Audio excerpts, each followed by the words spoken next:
It was the best of times and the worst of times. It was the age of wisdom and the age of foolishness, and I serve these two drawings up to you now for comparison only because I personally learned a lot from them, as I do, even in my failures or successes, sometimes more in my failures. Not that it's that much of a failure, but this drawing you see here, the one I drew first before switching to a different one, uh, is one I consider more of a failure than a success, unlike the second one.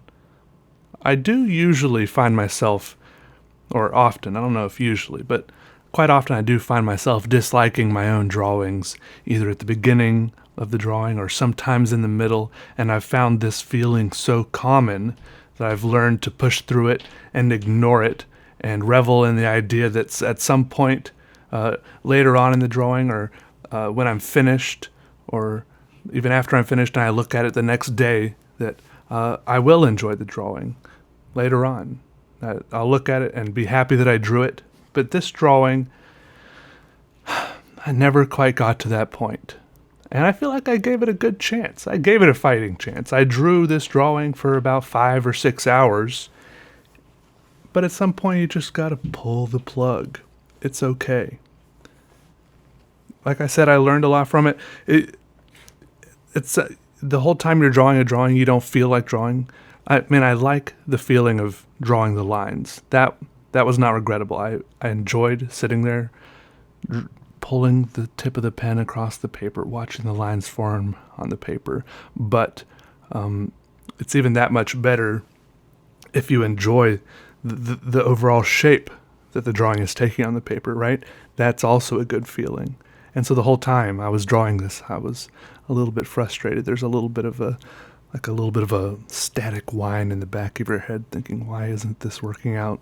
Why doesn't this look cool? Why isn't it satisfying to me, the overall look? And eventually, the more I drew, the more I just wanted to put it aside and start working on something else, a different drawing. So eventually, I did, and I didn't regret it. It's okay. Those 5 hours I spent on that drawing that I didn't finish, that I didn't like, I don't consider those 5 hours wasted, because it was still 5 hours I spent doing something I liked doing. And so I was still very happy to do that and then come over to this other drawing, which I liked because I was drawing still, but I liked it even a little bit more because I enjoyed the way the drawing looked overall. And I think that's good, because take the good with the bad, the frustrating drawings with the drawings that really just seem to effortlessly flow out of the tip of the pen. If you expect yourself to just draw incredible, heartfelt, emotional, successful masterpieces every single time you sit down to draw, then you're just setting yourself up for failure. But if you expect yourself to have a few frustrations down the road, a few bumps, and a few times where the carriage hits those bumps and everything goes flying out of the carriage and all over the road, and you're just sitting there wondering what you're doing wrong, where you turn to look. You're not doing anything wrong. You're sitting down, you're making things. A lot of people talk them out of the creative process entirely and never sit down to make anything at all. You're way ahead of that. You sat down and you made things, even if they weren't satisfying or good to you. You're doing it. I'm proud of you. I'm proud of me for making the good drawings that don't satisfy me as much, and I'm proud of me for doing the ones that satisfy me a little bit more. I didn't set out to draw a portrait for the second one, but at some point I realized I had drawn something that looked a little bit like an eye, so I drew another eye, and then I drew the rest of kind of a face-looking thing, and I drew an arm, and of course, as you can see here, hands are maybe the easiest thing in the world to draw.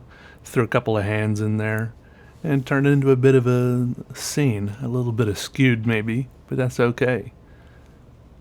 Faces are good because when you add those to a drawing, if you even add a little bit of an expression or an emotion to a face, it instantly salts the whole drawing with that flavor.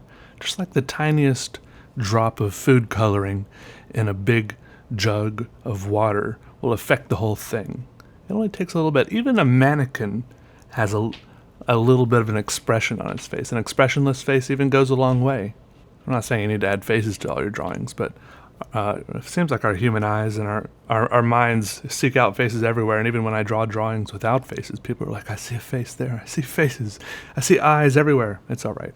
Anyways, go draw something. Even if it's not good, it's good to draw. Even bad drawings. You don't have to be able to draw a stick man or a straight line. You just have to be able to hold a pen and hold it against the surface of a piece of paper. It's okay. All right. Goodbye, everybody. I gotta go. I gotta go draw. Okay. All right. Goodbye. Subscribe.